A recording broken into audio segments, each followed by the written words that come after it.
Hit those guys as well. Get rid of those. Great tough enemy these.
Let's get greedy there, but it's all good.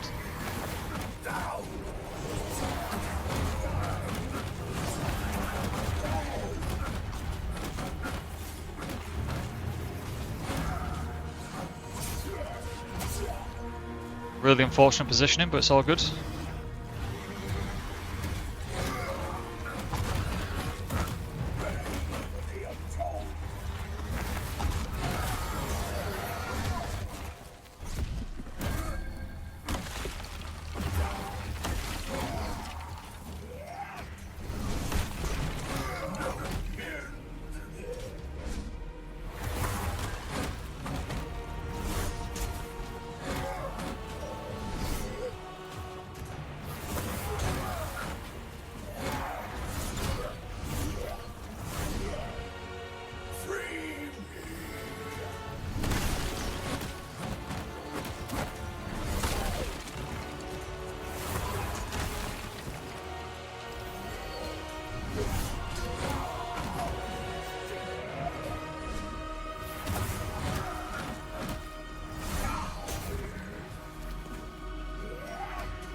close.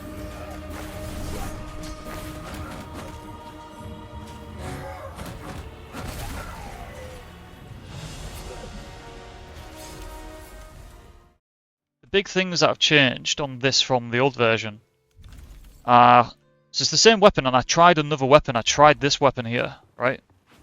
So I did make another weapon, see if it would be better, but it's not.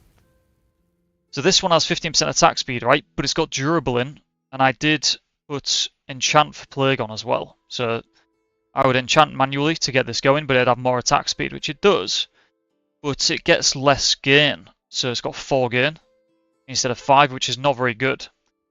So this has 20%, 25% more gain because of the 5. But look at the number. 131 damage, 134 damage. So damage reduced on this plague infusion is not actually that bad. It's not 10%. It's less than 10%. That's not even 3%. So, which is good, because I was going to say they need to. I personally think they need to remove that, because otherwise it just makes you have to do the enchant manually like this, which I don't need to do anymore, obviously. But I think 10% is just a massive nerf, really. So I'm glad it's probably like 3%, something like that, 3 to 5%, depending on the weapon. But for this one, 3% is nothing. So yeah, I stuck with this pair. Didn't change the weapon. But you've probably noticed the big difference is this weapon. I've got lifesteal on the weapon. So I'm dropping the barrier stuff. The barrier's gone, and I've gone more into health, and changed the stats up quite a lot. So lifesteal in here. Now why am I doing that? Because I want to double up on the healing, because the healing's been nerfed. Because healing is, well, lifesteal's based on your damage. And since every build is doing less damage, we get less lifesteal. So that's why I've got lifesteal in here, just to boost it, but I thought, I'm going to do a bit more than that. I'm going to do the healing stuff here. So I've dropped a bit of damage, and I've gone with healing, with durability, and the durable just to get more healing off that. So when you add that with the plague and with the lifesteal, that's why I've got really good healing on the punches. So I've also got infected enemies here as well. Get executed, which is basically 20% DPS. That's what it is. Because 20% is when they get executed. You see on the Echo Knight there at the end, they execute them at the end. Now, what this also means is if an enemy has 10,000 health and you execute them for 2,000 HP, you do 2,000 damage.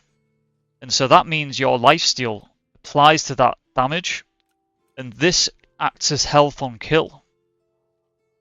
So if you have lifesteal with infected enemies and you execute, you get all of that extra lifesteal based on the amount of health you take away. So on large enemies and bosses, if they've got 2 phases, you just get loads of health easily. And even on small lads, you get like a nice mini health jump. You'll see it sometimes when I'm playing, if you watch. But the interesting thing about this build is it's one of the only builds I use is the max health gem. Doesn't use full focus, doesn't use low health. So, you know, you can maintain that full health a lot better with this healing, so it heals better than the old version. But another thing that's big here, so there's a couple of things, obviously lifesteal gem, healing on the gloves here with the infection, execution. And by the way, I didn't say, yeah, I'm not using armor pen here, because I've got it in all the others, so I don't need to really run it there. And that healing is kind of good, and 20% DPS is always very nice as well. I do think charged attack damage is better in armor pen in most cases, but specifically for this one, it blocks out the slot. You can't upgrade this, which means I'm more likely to get crit chance with the exalting, which is what I wanted.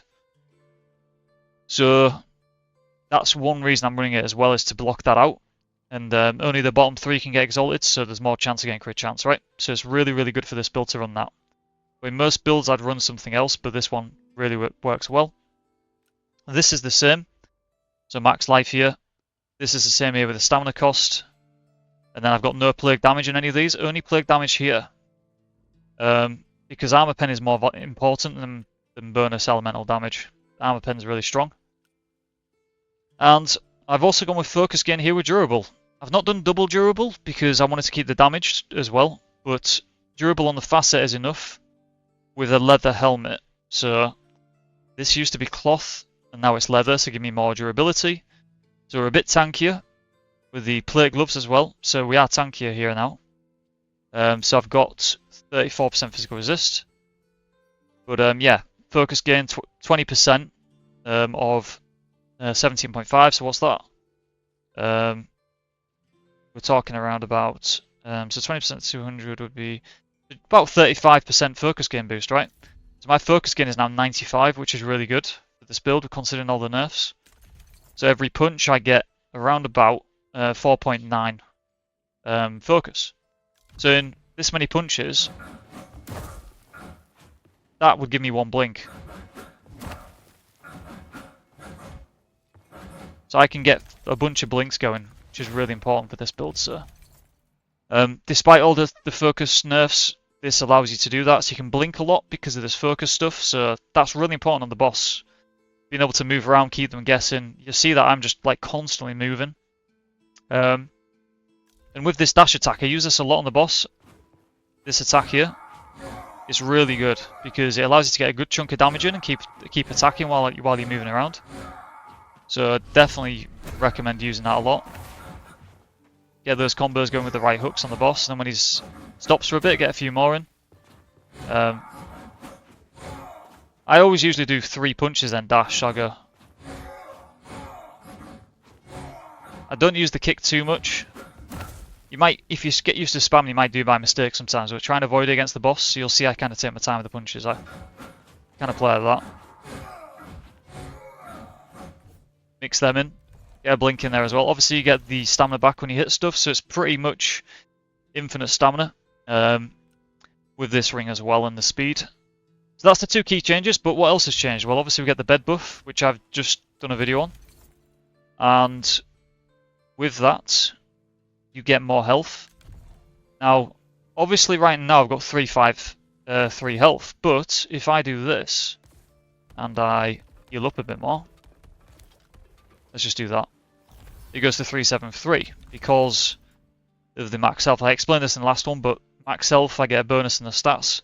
So this max health scales up as well, gives me more health. So it kind of works like an overshield a bit. But as soon as you take damage, you lose it. It goes back down to 353. Yeah, get stagger resist on here. It's the best negative to get. And yeah, with the bed buff, you get more health, so you can respec a bit. And I have changed this up a tiny bit. I believe I've got a bit more in damage. I think I've dropped a bit in the stamina because obviously I've got the bed buff, giving me some stamina now. And health-wise, I've got a tiny bit more in the health. So, quite a bit more actually.